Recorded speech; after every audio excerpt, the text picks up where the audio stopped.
Are you not entertained?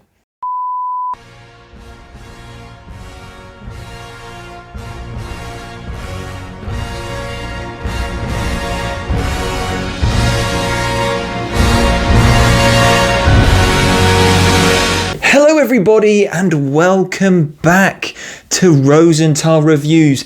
Today we're talking about Gladiator II. And the usual Rosenthal spiel before we get into this, because I am only a recent watcher of the first Gladiator film. I know, I'm sorry, I know it's the best film ever. I should have watched it sooner. It is freaking awesome. But alas, we cannot change the past, so I will take my one positive from that fact, and that is that I went into the Gladiator II fairly level-headed. I was excited, but I didn't have this 24-year wait of nostalgia and expectation going into this film. So it's been a little over 24 years since the release of the first film, and we've got some returning cast members such as Connie Nielsen, but we've also got some new additions in the form of Paul Mescal, Pedro Pascal, and Denzel Washington. Also, Rory McCann and Matt Lucas are in this film.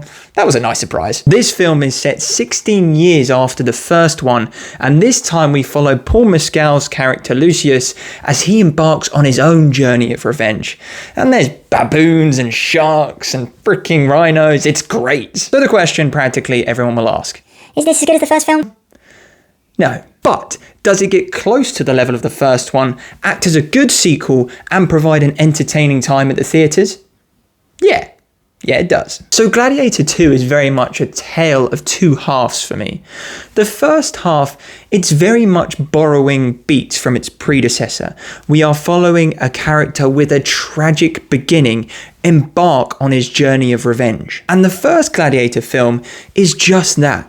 It's this singular, deep revenge story. And if for some reason you wanted to have a bit of a gripe with the first movie, you could say that it is a tad predictable because we are following this singular revenge story throughout the entire length of the film. And yet with Gladiator II, you take your seat in the theatre and you let the film unfold before you. You let it unfold into a more complex and layered story, which I think is to the film's benefit, to be fair.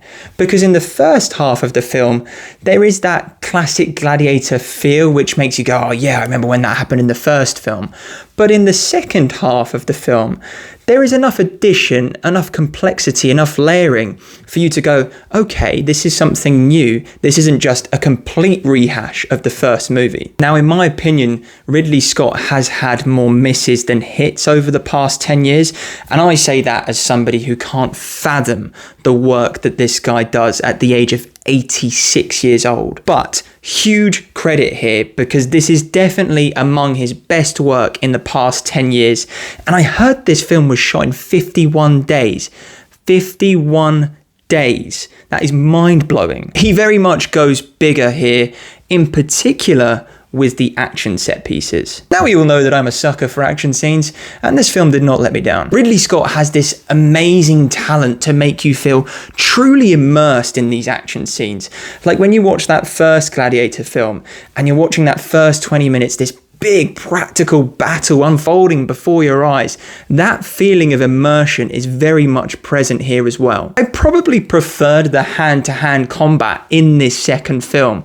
The individual face-offs, the gladiator battles, the hand-to-hand combat was better in Gladiator II. But the first Gladiator film, it was more practical, it felt more grounded, and as a result, you felt more immersed in the action scenes in the first film in comparison to the second film. I think one scene that showcases this in particular, you've seen it in the trailers, that naval Colosseum battle. Don't get me wrong, this scene is epic.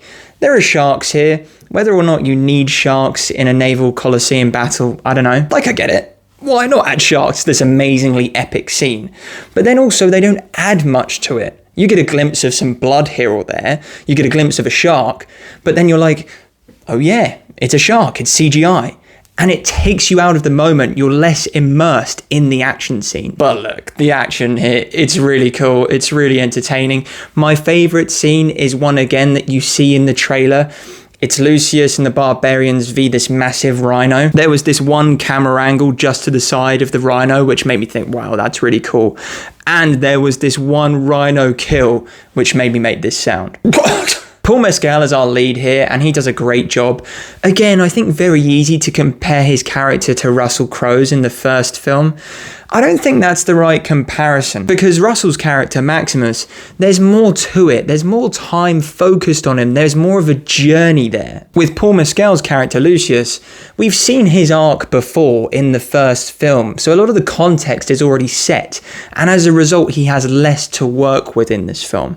But still, he delivers when he needs to, and certainly physically, he looks the part as well. I love Pedro Pascal, he's smashing it at the moment, but to be honest here, his character's used more as a plot device, his character isn't given too much depth, but overall his performance is still a good one. But man, the MVP here is definitely Denzel Washington. He smashes it, he's having so much fun playing this character, and he has two really cool kills where I was like, oh, that's so sick. In the first film with Commodus as Emperor, there's a little bit of nuance and a lot of depth with his character. With the Emperors in this film, you basically just instantly hate them, which is fine, it does the job. However, these two weren't very capable to me. I was looking at them and thinking like, how on earth did you two end up as emperors of Rome? And I guess that leads me to a very small gripe that I had with the film, and that's at times I would have preferred the film to breathe a little bit more. If we're getting a new character introduced, or there's a big key moment in the film, I would have preferred the film to take its time to let that moment breathe, let the audience feel it, understand it, before then moving on to the next thing. Instead, what happened is a character would be introduced, or a big twist would happen, and the film would go, okay, next thing. And I was like, oh, hang on a sec, that was a pretty weighty moment. Shouldn't we just ponder on that for a little bit? But you know what? This is a very, very small gripe. I had a really fun time with Gladiator II. Overall, on the Rosenthal Reviews ranking, I'm going to give Gladiator II a 7.5 out of 10. Certainly a sequel that I think most will be pleased to see. On the entertainment echelon, it's a fat, whopping 9 out of 10. It's big, it's grand in scope, the action is really fun, one of the best theatre experiences of the year for me. And on the feeling factor, I think throughout this film you will feel truly immersed and engaged.